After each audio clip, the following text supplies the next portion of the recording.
जब से तुझको देखा चढ़ा है बुखार है, तेरा ही जुनून सर पे सवार है। बॉडी तेरी बटर हेयर स्किन है, मेरे लिए बोलो क्या सिग्नल ग्रीन है।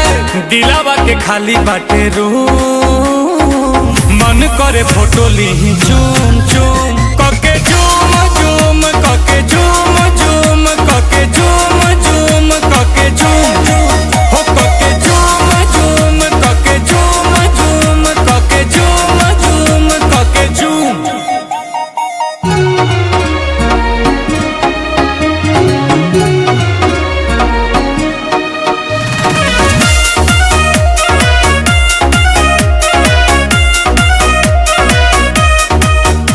वो मीठी मीठी बातें गजब की मुलाकातें, वो याद आती है रात जाने जा। अब तू ही दिलो जा में धरती और आसमां में, अकेली तू जहां में जाने जा जाने जा। आंखों में तेरे जादू, कहो तो सितारे तोड़ ला तू।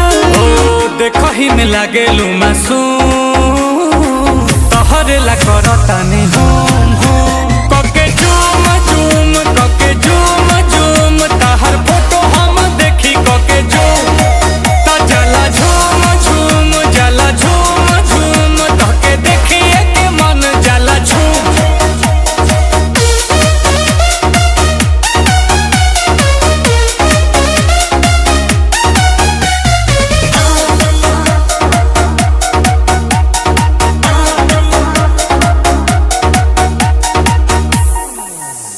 तू ही मेरी कहानी, तुझ में ही जिंदगानी, इस प्यासे की हो पानी जाने जा।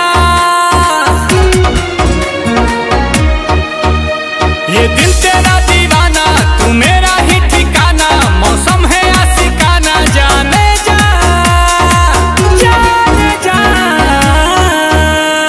सांसों में तू बसी है, लबों पे मेरे तू ही हंसी है। गुची के लगा के परफ्यूम, फिगर ब्लास्ट करे बूम बूम कके